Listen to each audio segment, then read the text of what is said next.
This climate change case study assessment. This was actually due on November 3rd, but I'm giving you until Thanksgiving break to try and get this completed. This was a science assessment grade. So anything is better than, not having it done at all. So I really encourage you to try and go through and at least do the parts that you can do, that you know how to do, so that you can get yourself some sort of grade for this assessment. This was kind of the culmination of our whole decarbonized project, a way for me to see what you all got from that experience, what you learned. So if you click on the slides, you'll see that to start out, I wrote a letter to you all, kind of reminding you of the things that we've learned.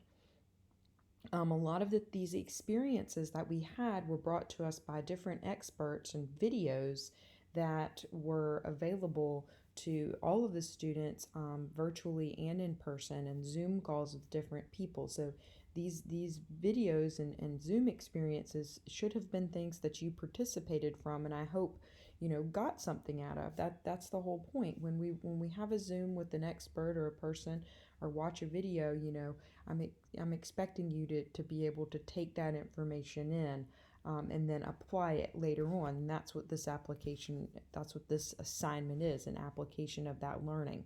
So you need to read the letter. I have a to-do list here that tells you what to do. Follow the directions on each slide. Record your responses.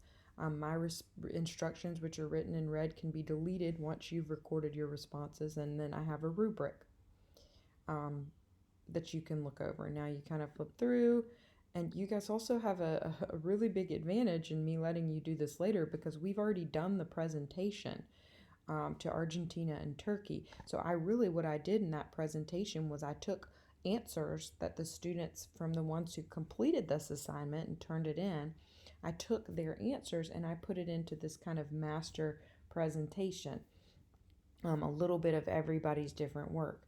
So you'll see on the first one, we have the overview of the issue. What is causing sea level rise? That's kind of the whole background into it. What is causing sea level rise? I'm going to give you a hint. It's not the moon.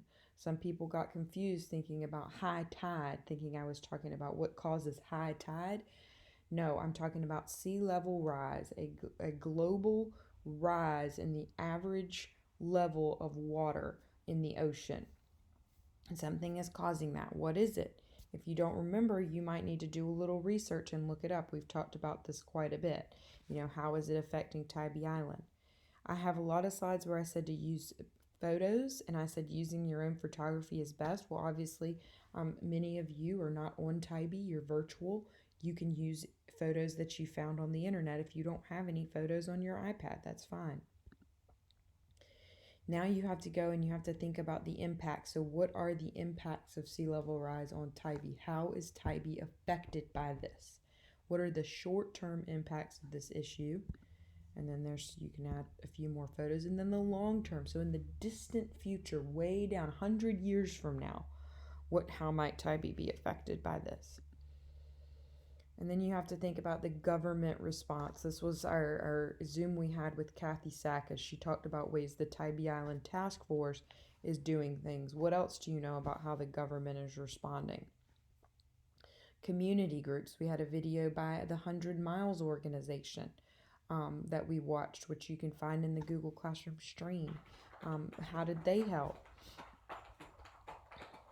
And then what can we do? So go take some time and try and get some of this done and turn it in. I don't know what happened, if you were confused about the directions or what exactly happened, but this was the culmination, the assessment piece for a large chunk of the work that we were doing for around a month. So please get this done and let me know if there's any way I can help you. Thanks.